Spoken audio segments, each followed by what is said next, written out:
បងប្អូនមកមើលខ្ញុំកំពុងតែចិញ្ច្រាំនេះបងប្អូនចាមិនមែនច្រាំត្រីប្រហិតទេណាបងប្អូនចាគឺច្រាំប្រហុកហើយប្រហុកនឹងទៀតបងប្អូនមិនមែនជាប្រហុកត្រីប្រមាអីទេបងប្អូនណាអត់មានលទ្ធភាពទៅទិញត្រីប្រមា1គីឡូរាប់ម៉ឺនយកមកធ្វើប្រហុកប៉ុណ្ណឹងទេសម្រាប់អ្នកស្រែយើងបងប្អូនគឺថាប្រហុកយើងធម្មតានឹងឯងបងប្អូនចាដាក់ជាមួយនឹងសាច់ជ្រូកម្ដុំទៅបងប្អូនចាជាមួយនឹងសាច់ជ្រូកម្ដុំទៅលាយជាមួយនឹងខ្ទឹមក្រហមខ្ទឹមសយើងប៊ីចេងស្ករតា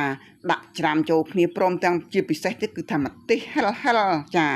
ម្ទេសហិលបន្តិចណាហើយខ្ញុំអត់ទៅចេះហិលខ្លាំងទេបងប្អូនដោយសារតែខ្ញុំកាពះពវៀនធ្វើទុកតែបើកូនខ្ញុំវិញរឿងប្រហិលវិញគឺថាទុកចិត្តតែចំណែកខ្ញុំអត់ទេបងប្អូនអញ្ចឹងខ្ញុំដាក់ម្ទេសតែល្មមសំល្មមថាហិលតិចណាបងប្អូនហើយបងប្អូនមើលទៅតំណងទេបងប្អូនច្រាំហើយច្រាំទៀតច្រាំហើយច្រាំទៀតតើតែថាប្រហុកនឹងសពចូលជាមួយនឹងគ្រឿងសពចាឥឡូវនេះគឺនាងខ្ញុំក៏ធ្វើការដាក់អំពិលទុំបន្តិចណាបងប្អូនពិសេសណាស់រឿងអំពិលទុំដាក់ទៅគឺថាជូចាជូបន្តិចទៅគឺថាមានជាតិជាមួយនឹងប្រហុកយើងចាជាមួយប្រហុកយើងចាឥឡូវនេះគឺខ្ញុំលាយសពច្រាំឡើងសពល្អហើយបងប្អូនណាគឺថានឹកឃើញទៅដល់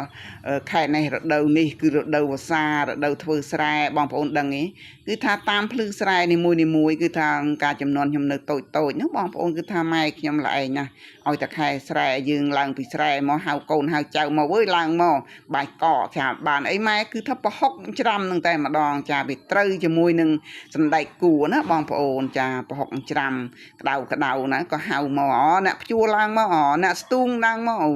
យឡើងមកអង្គុយលើភ្លឺស្រែបងប្អូនណាគឺថាបឹកហ្វឹងមកគឺថាប្រហុកច្រាំមួយចានឡើង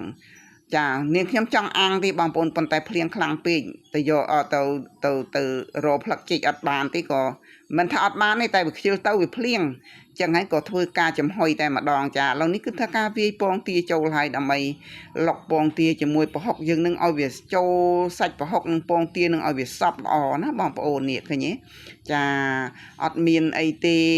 ចាអ្នកស្រែយើងធ្វើជាប្រហុកលក្ខណៈធម្មតាបាយកកពេលព្រឹកវាតាមភ្លឺស្រែនឹងឯងហើយបងប្អូនណាមាននឹកឃើញទៅដល់រដូវនេះទេបងប្អូនរដូវស្រែអញ្ចឹងហើយនឹកឃើញទៅដល់ប្រហុកដូចនាងខ្ញុំទេគឺថា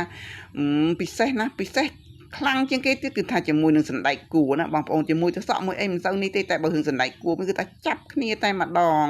ម្ហូបនឹងគឺថាពិសេសសម្រាប់